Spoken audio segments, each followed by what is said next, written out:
sera toujours. Sa louange sera toujours dans ma bouche. Je bénirai l'Éternel.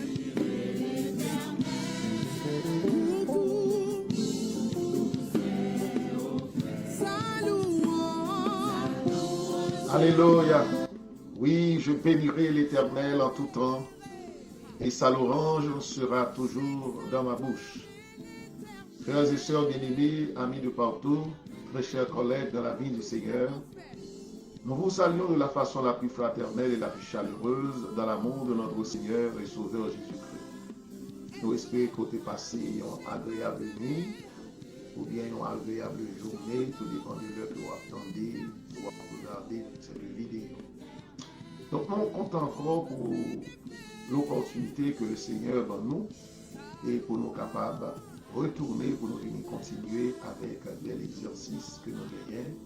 Et chaque jour, du lundi au vendredi, sorti dans le Sahara, et l'exercice qui est la méditation de la parole de Dieu.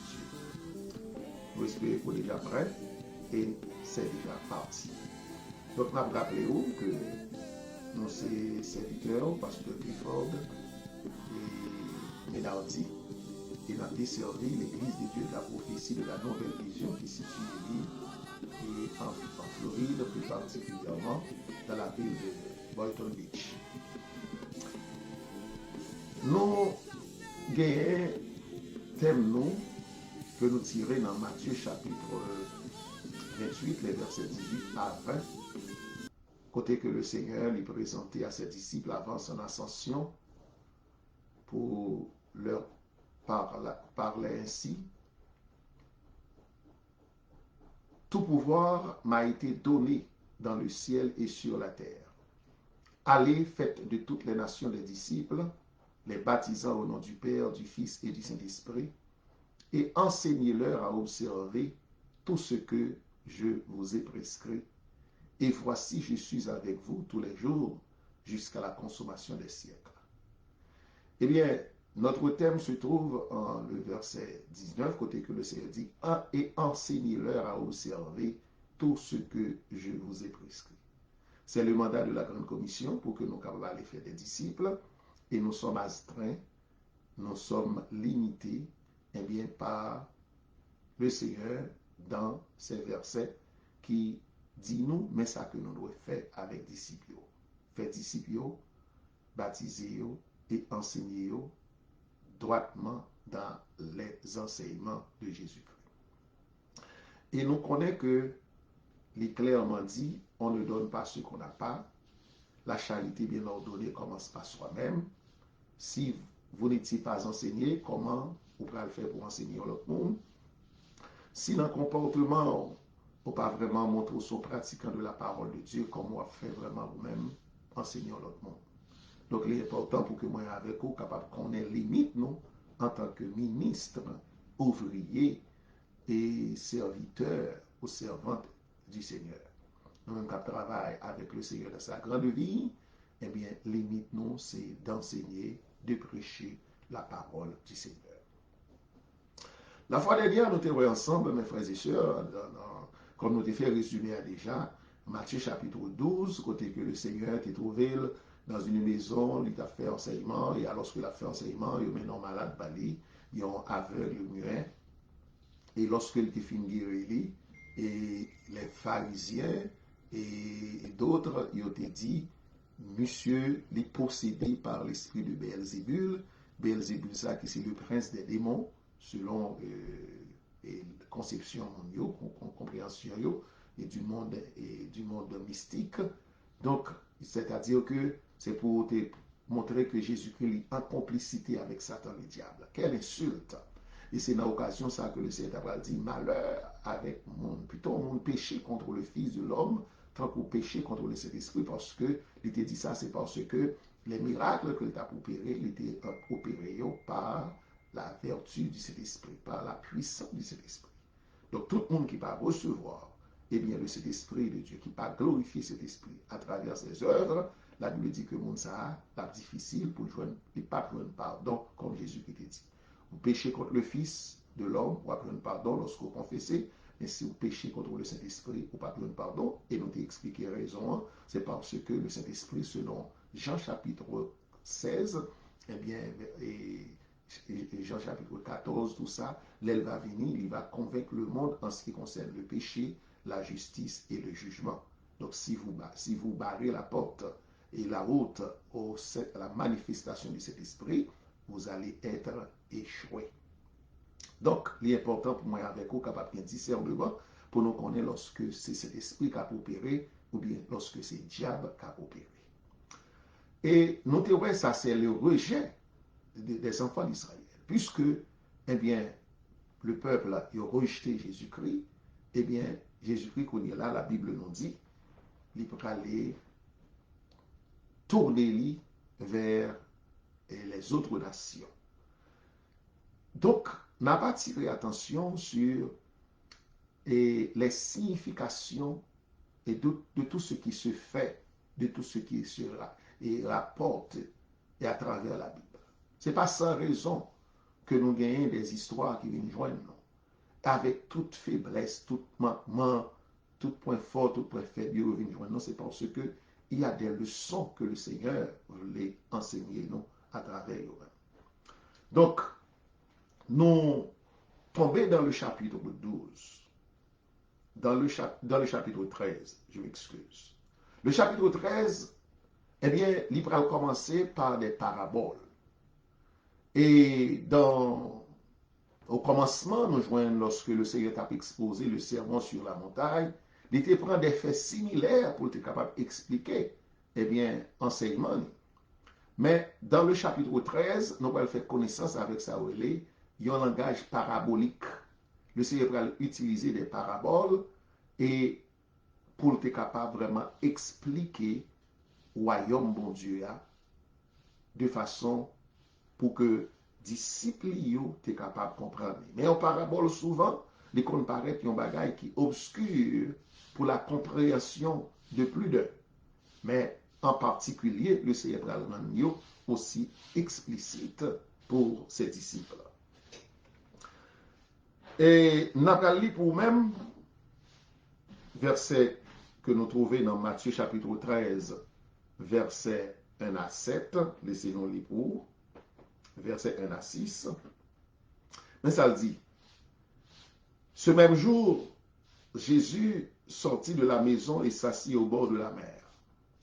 Une grande foule s'étant assemblée auprès de lui, il monta dans une barque et il s'assit.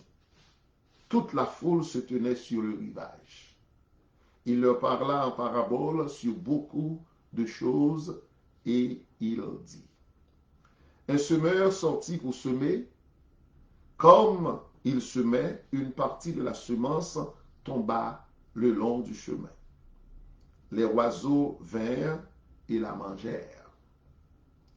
Une autre partie tomba dans les endroits pierreux, où elle n'avait pas beaucoup de terre. Elle leva aussitôt, parce qu'elle ne trouva pas un sol profond.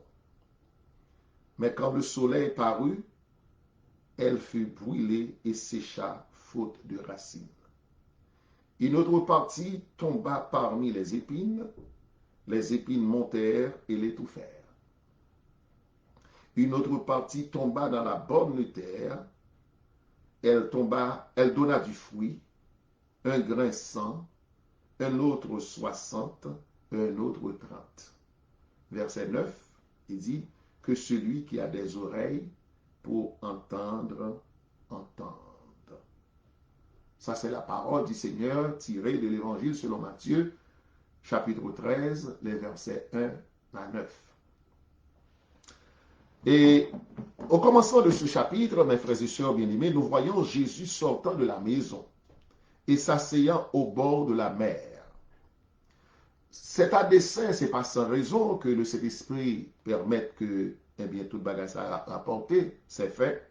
La maison, eh bien, on dit que il représentait Israël, côté que le Seigneur a fait enseignement, mais c'est là que yo qualifié de Béelzébul, c'est-à-dire quelqu'un qui est en complicité avec Satan le diable, eh bien la Bible dit que par ses insultes, et puisque rejeté le Seigneur, il laisse ses maisons.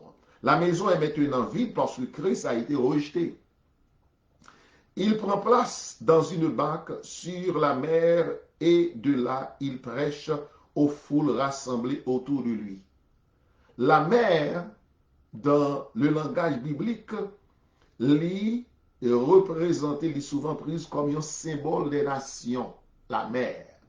Et symbole des nations, et nous connaissons côté grand pile confusion, bouillaille, ça lié le trouble, la guerre.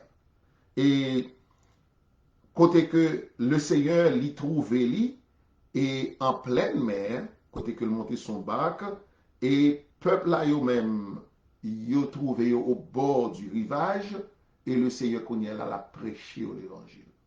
À nous comprendre, et transition rapidement, ou bien démarche, la maison est maintenant vide, Christ est rejeté par les Juifs, et le Seigneur connaît là, l'y aller au bord du rivage, il montait son bac, il entrait dans le mi-temps dans la mer qui est aussi une figure des nations, qui est en confusion, et il a prêché les peuples qui trouvaient au bord du rivage, c'est-à-dire les peuples des nations. Fait ça, il indique changement qui résultait dans le rejet que Christ te recevoir, car il est venu chez les siens, selon Jean chapitre 1er, eh bien, et les siens ne l'ont pas reçu, mais à tous ceux qui l'ont reçu, à ceux qui croient en son nom, il a donné, et le Seigneur, ou elle a donné la parole, le pouvoir de devenir enfants de Dieu, lesquels sont nés. Jusque-là, Jésus était venu chercher du fruit, selon le contexte là, puisque Israël était considéré comme étant le jardin de Dieu, eh bien le Seigneur il était venu chercher du fruit. Nous songeons parabole du figuier, et lorsque qu'on est là, il est venu pour joindre fruit, selon chapitre 21, verset 33 à 42, nous avons aussi le psaume 80, verset 9 à 17, Isaïe chapitre 5, verset 1 à 7. Et comme il n'a pas joint fruit qu'il a besoin, selon l'attente de Dieu, et l'impossible, il dit ça, même Jean prend parabole là, il va le montrer, l'impossible pour que eh bien, la terre l'y produit sans que pas grand monde qui a fait semence là-dedans. Naturellement, terre là, la produit once, la produit piquant, la produit vieux zèbre. Mais pour le produit de la bonne semence, pour le produit du bon fruit, il faut que monde qui ensemencer, il faut que monde qui travaille, qui labourer, et pour permettre qu'il soit capable de produire. Il en est de même pour le cœur de l'homme. Mes frères et sœurs bien-aimés, le cœur de l'homme ne peut pas produire du bon fruit parce que naturellement, selon Jérémie, le cœur de l'homme est tortueux, par-dessus tout, il est méchant. Donc c'est seulement lorsque bon Dieu a fait semence, la bonne semence dans le cœur de l'homme, et bien qu'il va arriver pour produire du bon fruit. Et pour que moi-même avec capable de produire du bon fruit, il faut que nous soyons capables ouvrir eh bien, à la manifestation, à l'œuvre salvatrice du Saint-Esprit. Ça fait chaque fois qu'on ferme la porte à la manifestation du Saint-Esprit, eh bien, on bloque tout pour capable produire ou même tout de bons fruits. Il est impossible que l'homme produise du fruit pour Dieu malgré tous les besoins que Dieu lui a prodigués. Ainsi qu'il le fit avec Israël, pour obtenir du fruit, Dieu change de manière d'agir. Au lieu de réclamer eh bien, des fruits ou bien du fruit chez les enfants d'Israël, Dieu maintenant va utiliser les peuples des nations en vue eh bien, de récolter du fruit. Ça fait nous joindre même, eh bien, le Seigneur va le dire en plusieurs occasions, que le pral changer le roi. Il pral faire de nouvelles alliances avec les peuples. Non pas seulement Israël, parce que Israël a raté son but, eh bien, le Seigneur va se tourner vers la nation en vue eh bien, de l'exécution de son plan de salut. Donc, mes frères et sœurs, parabole là, li gagne une importance capitale pour moi-même avec vous, pour nous essayer de comprendre. En nous aller rapidement, comme nous le verrons, le chapitre, le champ où la parole est semée n'est pas Israël seulement, c'est bien par là que le Seigneur et les apôtres commencèrent, mais c'est le monde entier. Et le terrain sur lequel la parole est semée, c'est le cœur de l'homme. Ce terrain présente des différences que le Seigneur désigne dans la parabole. Et yon semeur sorti pour semer, selon parabole que nous gagnons premier parabole là, et comme il semait, quelques grains tombèrent le long du chemin, et les oiseaux vinrent et les dévorèrent. Et d'autres tombèrent sur les endroits rocailleux, où il n'avait pas beaucoup de terre. Aussitôt, ils levèrent, parce qu'ils n'avaient pas une terre profonde. Et le soleil s'étant levé, ils furent brûlés. Et parce qu'ils n'avaient pas de racines, ils séchèrent. Et d'autres tombèrent entre les épines, et les épines montèrent et les étouffèrent. Et d'autres tombèrent sur une bonne terre et produisirent du fruit. L'un 100, l'autre 60, l'autre 30. Qui a des oreilles pour entendre, qu'il entende. C'est là le grand avertissement. Et ça fait l'important pour que nous, là, parler des oreilles ici, il ne va pas parler des oreilles naturelles, mais il va parler de l'entendement spirituel, qui est capable de permettre que nous arrivions à comprendre la parole de Dieu et les mettre en application. Donc ici, nous joignons que selon cette parabole, la parabole du semeur, eh bien, semeur la sorti la semé, les semés, eh bien, au premier, et pour le dire, partie qui tombait dans terre, c'était au cailleux, côté que l'on a passé, et puis, premièrement, pour côté le tombé, il n'y a pas de oiseaux venir le prendre, de l'autre côté, eh bien, il n'y a pas assez de terre, eh bien, il levé rapide après ça, il mourit, soleil séché li, en l'autre troisième côté que il tombé, eh bien, côté que il tombé dans mi-temps piquant, tout bois, il levé c'est vrai, mais bagay yo étouffé, tout ça yo gen des significations, et en fin de compte, il y a une partie qui tombe dans la bonne terre là, la terre qui est bien labourée, et voilà que partie ça pral produit eh bien, des épis de 100, des épis de 60 et des épis de 30. Ce temps que moi avec vous, parole la joindre une préparation dans le cœur nous. Et qui est-ce qui a fait préparation? Ça, c'est le Saint-Esprit de Dieu qui a préparé que nous pour nous capables de recevoir la parole de Dieu. Souhaitons que nous quittions le Saint-Esprit de Dieu fait travail ça. Et ça fait l'avertissement ça que le monde qui a des oreilles pour tendez. Avertissement ça nous joignons en plusieurs occasions et plus particulièrement dans l'Apocalypse, le livre de l'Apocalypse, côté que le Saint-Esprit de Dieu a fait appel à notre entendement spirituel. L'important pour nous, mes frères et sœurs, pour que nous soyons capables de comprendre la parole bon Dieu et quitter bon Dieu lui-même travail dans nous-mêmes. Qui raison fait dit ça? Qui a des oreilles pour entendre, qu'il entende. Ce dernier avertissement s'adresse encore aujourd'hui à chacun de nous. Nous, les lecteurs de la parole de Dieu, nous, les étudiants de la parole de Dieu, nous, les prédicateurs, les enseignants, eh bien, parole ça y est adressée à nous-mêmes. Parce que, écoutez bien, nous songez que l'apôtre Paul dit ça en Romains chapitre 10, le verset 17, la foi vient de ce qu'on entend, et ce qu'on entend vient de la parole de Dieu. Si nous pas tendez parole, bon Dieu, avec un entendement spirituel, pour que, eh bien, il est capable de susciter la foi, et parce que nous connaissons la foi, il est impossible pour que nous soyons capables de mener une vie qui est agréable à Dieu, c'est va vraiment, eh bien, temps perdu.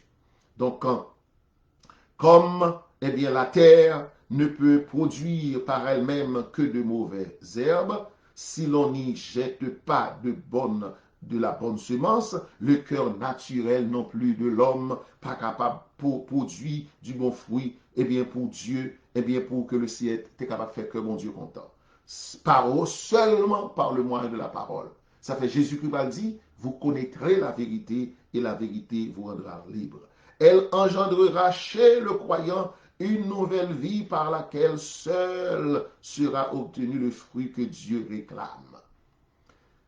Sans cela, on produira seulement ce fruit mauvais qui amènera en jugement devant le grand trône blanc pour entendre une condamnation éternelle. Donc, ce qui donne la vie, ce qui nous permet, ou bien qui nous permettra de produire du bon fruit, c'est la parole du Seigneur. Et nous sommes capables de faire cette prière que le Seigneur a fait en Jean chapitre 17, et le verset 17, il dit, Père, sanctifie-les par ta vérité, car ta parole est la vérité. C'est là que nous campons pour aujourd'hui, mes frères et sœurs bien-aimés.